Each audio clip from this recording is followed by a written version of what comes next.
কি বললে? মন খারাপ? ভাল লাগে না কিচ্ছু? ধুর, তোমার মনটা না শান্ত নয়, একেবারেই বিচ্ছু। মন খারাপের গল্পগুলো উড়িয়ে দাও আকাশে। তোমার মন খারাপ হলে বলো তো, কার কি যায় আসে? গলার কাছটা জমাট বেঁধেছে, ঘন ঘন ঝাপসা চোখ। শোনো, এই বেগতিক আবেগগুলোর দরজা জানলা বন্ধ হোক। আচ্ছা বলো তো, শুধুই কেন হিসেব করো, কখন কোথায় কি পেলে? দেখো, ভাবতে ভাবতেই কেমন সময়গুলো আসছো পিছনে ফেলে। মনে করো তো সেই দিনটা, যেদিন খুব হেসেছিলে। আচ্ছা, ফিরে আনো মনের ভিতর সেই দিনটা, যেই দিন প্রথম ভালোবেসেছিলে। এখনো তেমন হাসতে পারো, এখনো তেমন বাঁচতে পারো, করতে পারো খুনসুটি। আনন্দগুলো দেখবে ফিরে আসছে গুটি গুটি। কি করবে? রান্না করো, নিজেই খাও, নিজেই বলো, বারে বাহ, দারুণ তো তুই রাঁধতে পারিস। সাজো, খুব সাজো, সেজে গুজে একটিবার আয়নাটাকে তাকিয়ে দেখো অপলক। নিজেকে ভালোবাসতে শেখো। কে তোমাকে ভুল ভাবলো, কে তোমাকে বুঝলো না?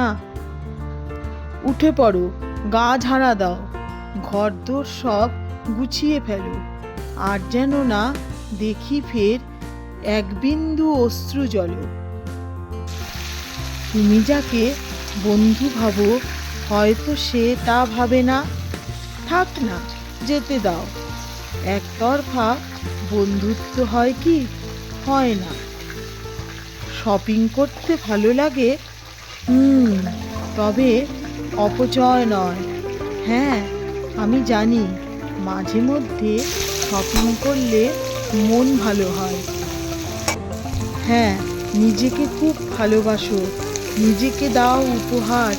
জীবন সুদে মূলে ফেরত দেবে অনেকটা তার।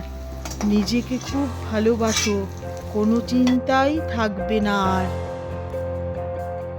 আজকে আমি এখানে রান্না করেছি বেবিকর্ন দিয়ে, ফুলকপি দিয়ে, আলু দিয়ে একটা তরকারি।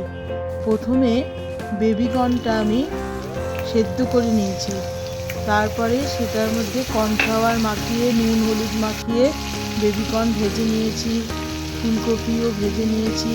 আর একটা মশলার পেস্ট বানিয়েছি, টমেটো, আদা, জিরে, ধনে, শুকনো লঙ্কা, কাশ্মীরি লঙ্কার গুঁড়ো, এসব দিয়ে একটা পেস্ট বানিয়ে সেই পেস্টটাকে তেলের মধ্যে ভেজে নিয়েছি। তারপরে বেবিকর্ন, আলু, ফুলকপি, আলুটা আগে একটু সেদ্ধ করে নিয়েছিলাম। এগুলো সব মশলার মধ্যে দিয়ে মশলাটাকে আস্তে আস্তে আমি কষিয়ে নিয়েছি। সবজিগুলো ভালো করে কষানো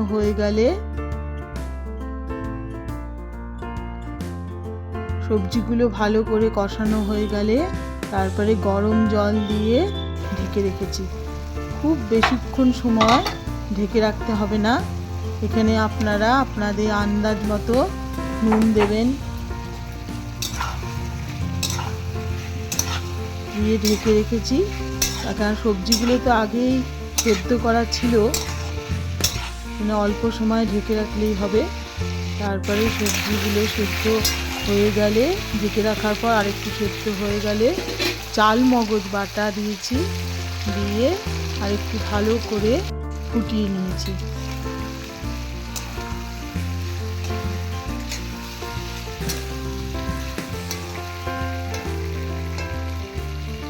তারপরে ঘি, গরম মশলা দিয়েছি শেষে।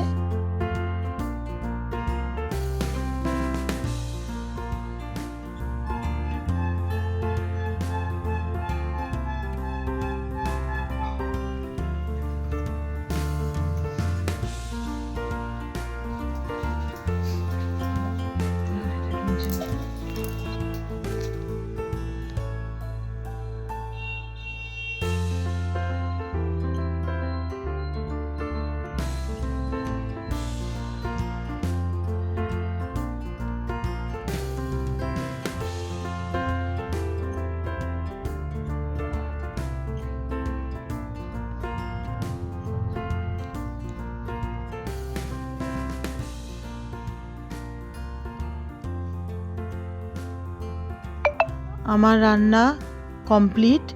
রান্নাটা কিন্তু খুবই সুস্বাদু এবং দারুণ হয়। আপনারা চাইলে বাড়িতে করে দেখতে পারেন। এতক্ষণ আমার সাথে থাকার জন্য সবাইকে অনেক অনেক ধন্যবাদ।